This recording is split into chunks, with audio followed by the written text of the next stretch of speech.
ఎందుకంటే పరిస్థితి ఏంటంటే ఇప్పుడు వైఎస్ఆర్సీపీ పార్టీ వాళ్ళు సానుభూతి పనుల మీద దాడులు జరుగుతున్న విషయం వాస్తవమేనా అని చెప్పి వాళ్ళే క్వశ్చన్ అడిగి ఈరోజు వాళ్ళే ఈ క్వశ్చన్కి సమాధానం తీసుకోవడానికి రాలేకపోవడం అనేది చూస్తూ ఉంటే అక్కడే వాళ్ళ తాలూకా డొల్లతనం అనేది చాలా క్లియర్గా కనిపిస్తుంది అధ్యక్ష.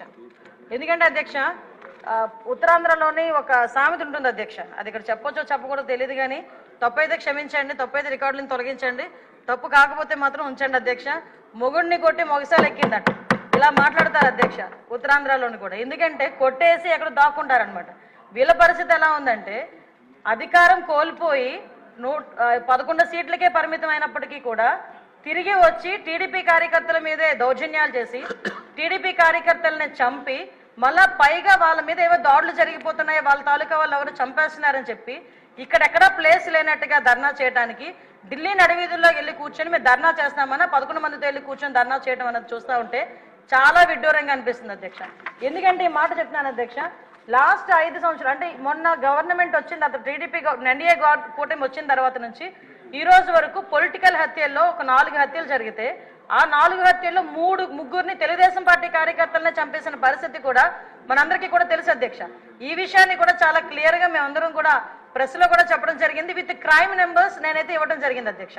ఇవన్నీ పక్కన పెడితే ఇప్పటికీ కూడా చాలా మంది తెలుగుదేశం పార్టీ కార్యకర్తల మీద వైఎస్ఆర్సీపీ నాయకులు సోషల్ మీడియాలో దాడి చేస్తున్నారు, వ్యక్తిగతంగా దాడులు చేస్తున్నారు, వాళ్ళ ఆస్తుల మీద దాడులు చేస్తున్నారు.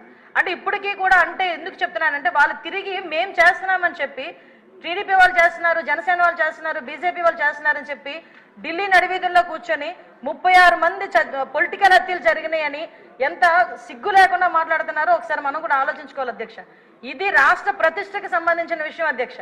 ఈ రోజు 45 రోజుల్లోని ఒక ప్రతిపక్ష హోదా కూడా లేని ఒక ఎమ్మెల్యే, ఒక ప్రతిపక్ష సంబంధించిన ఎమ్మెల్యే ఢిల్లీ దగ్గరికి వెళ్ళి 36 హత్యలు రాజకీయ హత్యలు జరిగినాయి అంటే ఢిల్లీ మీడియా అడిగింది 36 మంది పేర్లు ఉన్నాయా అని అడిగితే కనీసం పేర్లు కూడా చెప్పడానికి ఇష్టపడక పేర్లు లేవు కాబట్టి చెప్పలేక పక్కకి వెళ్ళిపోయే పరిస్థితి.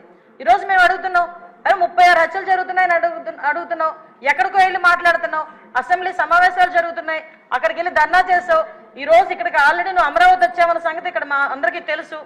ఈ రోజు వచ్చి అసెంబ్లీలో కూర్చొని ఆ 36 మంది వివరాలు ఇచ్చే దమ్ము లేదా నీకు? ఈ రోజు ఆ 36 మంది వివరాలు మాకు ఇచ్చి దాని మీద ఎంక్వైరీ చేయించుకునే దమ్ము లేదా నీకు? ఈ రోజు అసెంబ్లీ సాక్షిగా అడగాల్సిన వాటిని పక్కన పెట్టుకొని ఎక్కడో ఢిల్లీలోకి వెళ్ళి రాష్ట్ర ప్రతిష్టను దెబ్బతీసే విధంగా రాష్ట్రం మీద రక్తమరకలు అంటినట్టుగా వాటి అన్నిటికీ కూడా ఫోటో ఎగ్జిబిషన్ ఒకటి పెట్టి దాన్ని చాలా ఏమార్చి అక్కడ వాళ్ళని ఏదో రకంగా పెట్టుబడులు రాకుండా పరిశ్రమలు రాకుండా అడ్డుకోవడానికి ఒక కుట్రపూరితమైన వాతావరణాన్ని సృష్టించడానికి మాత్రమే చేస్తున్నాడు అధ్యక్ష. ఇతగారి తాలూకా నైజం కూడా చెప్పాలి అధ్యక్ష. అధికారంలోకి వచ్చిన తర్వాత 2024 అధికారంలోకి వచ్చింది అధ్యక్ష. ఎంత దారుణం అంటే అమరావతికి బస్సు యాత్రకి సాక్షాత్తు 14 సంవత్సరాలు ముఖ్యమంత్రి చేసిన చంద్రబాబు నాయుడు గారు బస్సు యాత్రకి వెళ్తే ఆ బస్సు మీద రాళ్ళు రువితే అధ్యక్ష అప్పుడున్న సాక్షాత్తు డీజీపీ గౌతమ్ సవాంగ్ గారు భావ స్వేచ్ఛ ప్రకటన మాట్లాడిన సందర్భాన్ని కూడా ఈ రోజు గుర్తు చేయాలి అధ్యక్ష. ఎందుకంటే ఆ రోజు శాంతి భద్రతలు ఎలా ఉన్నాయి, ఈ రోజు శాంతి భద్రతలు ఎలా ఉన్నాయి కంపేర్ చేయడానికి మీరు నాకు 5 నిమిషాలు టైం ఇవ్వాలి. ఎందుకంటే ఇది రాష్ట్ర ప్రతిష్టకు సంబంధించిన విషయం. ఆ రోజు ఆత్మకూరులో ఒక ఊర్లోని ఒకరిని వెలివేస్తే ఒక గ్రూప్ ఆఫ్ పీపుల్ని వెలేస్తే వాళ్ళ దగ్గరికి వెళ్ళడానికి వెళ్తే సాక్షాత్తు ముఖ్యమంత్రి 14 సంవత్సరాలు ముఖ్యమంత్రి చేసిన వ్యక్తి ఇంటి దగ్గరికి వెళ్ళి ఆ గేట్లకి తాడులు కట్టారు అధ్యక్ష. తాడులు కట్టడమే కాదు అధ్యక్ష, ఎల్జీ పాలిమర్స్ లో గ్యాస్ లీక్ అయితే వైజాగ్ వెళ్తే చంద్రబాబు నాయుడు గారిని వైజాగ్ ఎయిర్పోర్ట్ లోనే ఆపి ఎయిర్పోర్ట్ లో లిటరల్లీ చెప్పాలంటే దాడి చేశారు. ఆ విషయంలో మొన్న నన్ను విష్ణుకుమార్ రాజు గారు కూడా క్వశ్చన్ చేశారు అధ్యక్ష, హోంమంత్రి ఏం చేస్తున్నారు అని. గుడ్లు ఇసరడానికి అతని మీద టమోటాలు ఇసరడానికి ఆఖరికి అక్కడి నుంచి కనీసం బయటికి రానివ్వకుండా కూడా చేసిన పరిస్థితి కూడా కనిపించింది అధ్యక్ష. వీళ్ళు ఈ రోజు శాంతి భద్రతల గురించి మాట్లాడుతున్నారు అధ్యక్ష. ఇదే పవన్ కళ్యాణ్ గారు ఆ రోజు మన అమరావతి రైతుల గురించి అక్కడికి పాదయాత్ర కింద వెళ్తే ముళ్ళ కంచెలు అడ్డుగా వేశారు అధ్యక్ష. ముళ్ళ కంచెలను దాటుకొని పక్కకు తీసుకొని వెళ్ళిన పరిస్థితి. వైజాగ్ వెళ్తే వైజాగ్ రానివ్వకుండా నగర బహిష్కరణ చేశారు. యువగలం పాదయాత్ర నేను మచ్చుకు చెప్తున్నాను అధ్యక్ష, ఇవి చాలా మచ్చుకు చెప్తున్నా. యువగలం పాదయాత్రలో లోకేష్ బాబు గారు పాదయాత్ర చేస్తా ఉంటే కనీసం స్టూల్ ఎక్కి నుంచోడానికి కూడా పర్మిషన్ ఇవ్వలే. అంటే వీళ్ళ తాలూకా దౌర్జన్యాలు ఏ రకంగా ఉన్నాయి? ఎవరిని వదిలేశారు అధ్యక్ష? మీడియాను వదిలేశారా, లేదా జడ్జెస్ ని వదిలేశారా, పారిశ్రామికవేత్తను వదిలేశారా, తెలుగుదేశం పార్టీ కార్యకర్తలు వదిలేశారా, సామాన్య ప్రజలను వదిలేశారా? ఎవరిని వదిలేశారు అధ్యక్ష? అధ్యక్ష ఎందుకంటే ఈ విషయం ఏంటంటే వీళ్ళు మన నోటికి మరుపు ఎక్కువలా ఉంది అధ్యక్ష. మాట్లాడితే ఏ రోజు ఆ రోజే మాట్లాడుతుంటాడు జగన్మోహన్ రెడ్డి.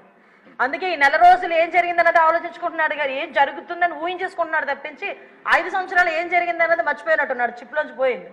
ఒకటి అధ్యక్ష, ఈ రోజు నేను ఎందుకు చెప్తున్నానంటే అధ్యక్ష, ఇన్ని చెప్పి నేను ఒకటే డిమాండ్ చేస్తున్నాను అధ్యక్ష, ఎక్కువ టైం కూడా తీసుకోను నేను.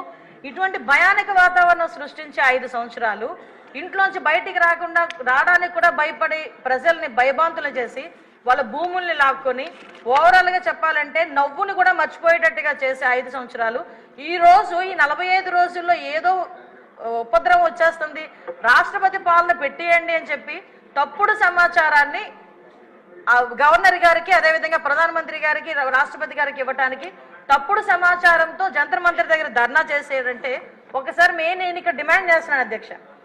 ఇందాక పయోల్ కేశవ్ గారు కూడా రిక్వెస్ట్ చేశారు, నేను రెడీగా ఉన్నా, హోంమంత్రి రెడీగా ఉన్నా చర్చించడానికి, మీరు రండి అని. నేను ఇన్వైట్ చేస్తున్నా మళ్ళా పులివెందుల ఎమ్మెల్యే గారిని, రెండు ఒకసారి మీరు ఎమ్మెల్యే కదా, అసెంబ్లీ సమావేశాలు జరుగుతున్నాయి కదా, 36 హత్యలు అని చెప్పారు కదా, ఒక హోంశాఖ మంత్రిగా నేను రిక్వెస్ట్ చేస్తున్నా మిమ్మల్ని రెండు ఒకసారి చర్చించుకుందాం. 36 మంది పేర్లు ఎవరైతే ఇవ్వండి, ఆ పేర్లు డీటెయిల్స్ ఇవ్వండి, ఆ డీటెయిల్స్ ఇస్తే నేను మా డిపార్ట్మెంట్ వాళ్ళకి పంపించుకొని వాళ్ళ మీద యాక్షన్ తీసుకుంటాం, ఫర్దర్ గా జరగకుండా చూసుకునే కార్యాచరణ చేస్తాం. అలాగని తప్పుడు సమాచారం ఇచ్చినట్టు దానికి తేలితే మేము ఏ చర్యలు తీసుకున్నా కూడా మీరు కూడా యాక్సెప్ట్ చేయాలి. దానికి యాక్సెప్ట్ చేసే ఉద్దేశం ఉంటే డెఫినెట్ గా మీరు మాకు చెప్పండి. అంటే ఈ రాష్ట్ర ప్రతిష్టను దెబ్బతినడానికి ఏదో రకంగా చంద్రబాబు నాయుడు గారి మీద, ఎన్డీఏ కూటమి మీద, పవన్ కళ్యాణ్ గారి మీద, లోకేష్ గారి మీద బురద చల్లడానికి మాట్లాడితే లోకేష్ బాబు గారి చేతిలో రెడ్ బుక్ ఉంది అంటారు. అరే రెడ్ బుక్ గురించి నీ కార్యకర్తలే పట్టించుకోవట్లేదు, నీకు మాత్రం నిద్ర రావట్లేనట్టుంది రెడ్ బుక్ గురించి ఆలోచించుకుంటా ఉంటే. విషయం ఏంటంటే ఆ రెడ్ బుక్ అనేది అవినీతి చేసిన వాళ్ళు, తప్పుడు పనులు చేసిన వాళ్ళ గురించి. వీళ్ళేదో భుజాలు తడుముకుంటున్నారు, నాకు అర్థం కావట్లే. దయచేసి ఒకటే చెప్తున్నాను అధ్యక్ష, ఇటువంటి చవకబారు ఆరోపణలు గవర్నమెంట్ మీద చేసి చవకబారు ప్రశ్నలు వేసి రాష్ట్ర ప్రతిష్టను దెబ్బతీయకుండా ఉండే పరిస్థితి పులివెందుల ఎమ్మెల్యేకి రావాలని మనస్ఫూర్తిగా కోరుకుంటూ సెలవు తీసుకుంటున్నాను అధ్యక్ష.